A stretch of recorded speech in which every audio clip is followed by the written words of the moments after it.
నరసింహన్న నరసింహన్న ఉండవాను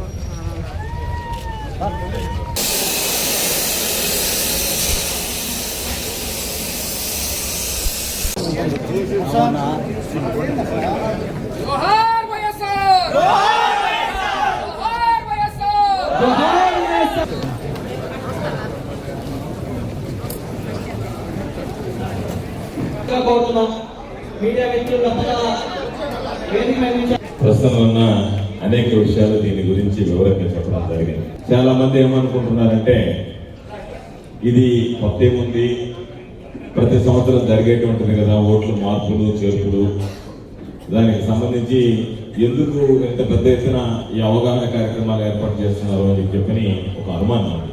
క్షేత్రస్థాయిలో మీకున్నంత అనుభవాన్ని గురించి కానీ మీకు తెలిసినంతగా ఓట్లు చేర్పుల గురించి కానీ మేము చెప్పాల్సినటువంటి అవసరం లేదు. దాన్ని ఓట్లు చేర్పులు, ఓట్లు తొలగింపులు, ఓట్లు మార్పుల్ని ప్రతి సంవత్సరం జరుగుతుంది. దాన్ని ఎస్ఎస్ఆర్ అని పిలుస్తాము, state summary division, special summary division. ఇది దానికి భిన్నంగా జరిగేటువంటి ఎప్పుడో 2002 ఉన్నటువంటి దాన్ని ప్రామాణికంగా తీసుకొని దాన్ని ఏ విధంగా చేస్తారనేటువంటిది కూడా సోదరులు శివశంకర్ రెడ్డి గారు వచ్చి ఉన్నారు. ఆయన మీకు విపులంగా దాని గురించి కూడా వివరించడం జరుగుతుంది. నేను ప్రత్యేకించి మిమ్మల్ని కోరుకునేది బూత్ లెవెల్ ఏజెంట్ గా ఉన్నటువంటి వాళ్ళు ఎవరైనా సరే ఆ ఒక్క ఓట్లో ఏముంది అని కానీ లేదా ఈ ఓటు వల్ల ఏమవుతుందని కానీ దయచేసి ఎవరు అనుకోవద్దు.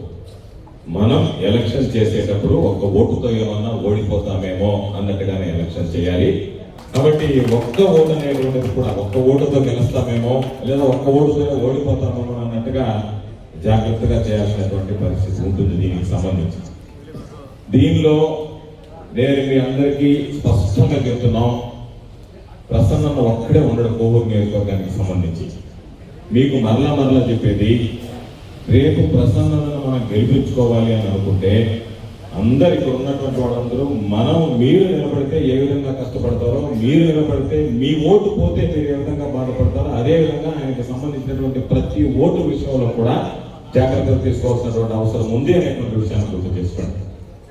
అదేవిధంగా మీరు రెండే విషయాలు, మనకి సంబంధించి అర్హత కలిగినటువంటి ఓటు పోకూడదు, అవతలి వాడి ఓటు పొరపాటున కూడా అర్హత లేనటువంటి ఓటు దాన్ని తొలగించి తీరాల్సిందే. ఈరోజు మనం ఎందుకు ఇంత పెద్ద ఎత్తున మాట్లాడుతున్నామంటే మనము పోటీ చేస్తున్నటువంటి మన ప్రత్యర్థిగా ఉన్నటువంటి ఈరోజు చంద్రబాబు నాయుడు అనేవాడు చాలా మంది అనుకుంటారు ఆయన చాలా సుదీర్ఘమైనటువంటి అనుభవం ఉంది. చంద్రబాబు నాయుడు అంత చెత్త ముఖ్యమంత్రి బహుశా ఈ భారతదేశంలో చంద్రబాబు నాయుడు దగ్గర ఉండేదంతా, చంద్రబాబు నాయుడు ఎప్పుడు అడ్మినిస్ట్రేటర్ కాదు, మ్యానిపులేటర్. చంద్రబాబు మమ్మీని బమ్మిగా మార్చగలడు, ఏది ఏమైనా చేయగలడు, మంచిని చెడుగా చూపించగలడు, చెడుని మంచిగా చూపించగలడు. అతని సిద్ధాంతమే అది. చంద్రబాబు నాయుడు సిద్ధాంతం ఏంటంటే నేను అనుకుంటే సీతను స్మితన చేయగలను, స్మితను సీతన చేయగలను అనేటువంటి ఆలోచన స్థాయిలో ఉన్నటువంటి దుర్మార్గుడు అనేటువంటి వ్యక్తి చంద్రబాబు నాయుడు అనేటువంటి విషయాన్ని గుర్తించుకోండి. అందుకని ఏదైనా సరే ఈరోజు చంద్రబాబు ఉపన్యాసం కొంత వినాలి, ఎందుకంటే చంద్రబాబు ముఖం చూడడానికి కూడా పెద్ద ఇష్టం ఉండదు. ఏంటో దాంట్లో చెప్పాడు, నిజం ఒప్పుకోవాలంట, ఆడబిడ్డ మీద ఇవ్వలేకపోయాడంట, ఆడబిడ్డ మీద ఇవ్వలేకపోయాడు కాబట్టి పీపోర్ ప్రత్యామ్నాయంగా తీసుకొచ్చి ఆ రుణం తెచ్చుకుని ఆమె నిలబెట్టుకున్నారని చెప్పాడు. ఎంతకన్నా సిగ్గుమాలినటువంటి వాడు, సిగ్గుమాలినటువంటి ముఖ్యమంత్రి బహుశా దేశం అయిపోయినా కూడా కనపడేమో అనిపిస్తుంది. కాబట్టి అసహ్యాన్ని జయించినటువంటి వాడు. అతను మొదటి సిద్ధాంతం అధికారంలో రావాలంటే ఈ మాట చెప్తే మనం నవ్వుతానికి ఏమి పట్టించుకో, నవ్వు ఎగతాళి చేయి, హేళన చేయి, ఏది చేసినా సరే చంద్రబాబు నాయుడు కావాల్సింది కుర్చీ, అధికారం తప్ప మరొకటి కాదు. అందుకని అటువంటి వ్యక్తి ఏదో ఒక విధంగా వీటికి సంబంధించి వాళ్ళు దొంగోటు ఉంచుకున్నారు. ఎందుకంటే కుప్పంలో దొంగోటు ఉంచుకుని గెలిచేటువంటి వాడు చంద్రబాబు నాయుడు. దాదాపుగా 30,000 ఓట్లు బయట తమిళనాడు రాష్ట్రం నుంచి తీసుకొచ్చి వాళ్ళందరినీ ఇక్కడ పెట్టి ఈరోజు శివశంకర్ రెడ్డి మీకు చూపించాడు. కుప్పంలో ఒక్కొక్కడికి 5 ఓట్లు 6 ఓట్లు ఉండేటువంటి పరిస్థితి. అటు గెలిచినటువంటి ముఖ్యమంత్రి ఆ ముఖ్యమంత్రి. చంద్రబాబు నాయుడు రాజకీయ జీవితం మొత్తం అవినీతి, అక్రమాలు, అబద్ధాలు తప్ప మనకు ఉండదు. కాబట్టి అదే పంతాన్ని మిగతా నియోజకవర్గంలో కూడా కొనసాగించి ఏదో విధంగా తను గెలవాలని చెప్పి అధికారులను గుప్పిట్లో పెట్టినటువంటి ప్రయత్నం చేస్తాడు. మీరు మీ స్థాయిలో మనకి అనుకూలమైనటువంటి వాడు, అర్హత కలిగినటువంటి ఒక్కడు కూడా పోకుండా, అవతల వాడు దొంగోడు ఒక్కడు కూడా తొలగించకుండా ఉంటే పోరాడండి. మీ స్థాయిలో కాకపోతే ప్రసన్న దృష్టికి చెప్పండి. ప్రసన్నలతో పాటు మేము అందరం వెళ్ళి జిల్లా కలెక్టర్ కార్యాలయంలో తిష్ట వేసి కూర్చుని మనకి సంబంధించినటువంటి ఓటు ఒక్క ఓటు కూడా తొలగిపోకుండా చూసేటువంటి బాధ్యత మా అందరిది అనేటువంటి విషయాన్ని డెల్టా ప్రాంతాల్లో కొంత సర్దుబాటు కోరుకుంటుంది. ఆ మానేవా ఒకటేమో ఉందన్న కావు. రెండవది బూత్ లెవెల్ ఏజెంట్ గా నియమించాం. మీరు ఒకసారి ఆలోచన చేసుకోండి.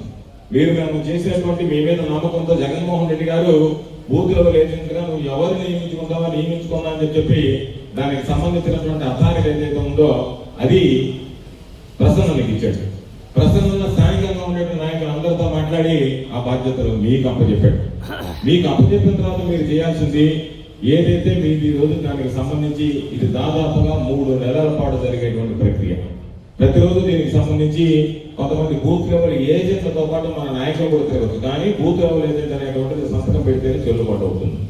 ఒకవేళ మనం చెయ్యలేమో అనుకుంటే ఏమి ఇబ్బంది లేదు, దయచేసి అయ్యా నా వల్ల కాదు అనుకుంటే ప్రత్యామ్నాయం చూసుకుంటాం. కానీ నేను ఆ బాధ్యతలు తీసుకుంటాను, నిర్వర్తిస్తాను అని చెప్పి ఎక్కడన్నా మీరు అలసత్వం ప్రదర్శిస్తే అది పార్టీకి ప్రసన్నకి ద్రోహం చేసినటువంటి వాళ్ళు అవుతారు. కాబట్టి దాని విషయంలో మీరు ఖచ్చితంగా సమయం వెచ్చించాల్సిందే, మనకు సంబంధించినటువంటి ఒకటి సాధించాల్సిందే, మనకు సంబంధం లేనటువంటి దొంగ ఒకటి తొలగించాల్సిందే అనేటువంటిది స్పష్టంగా ఈ సందర్భంగా మీ అందరికీ మనవి చేస్తున్నాను.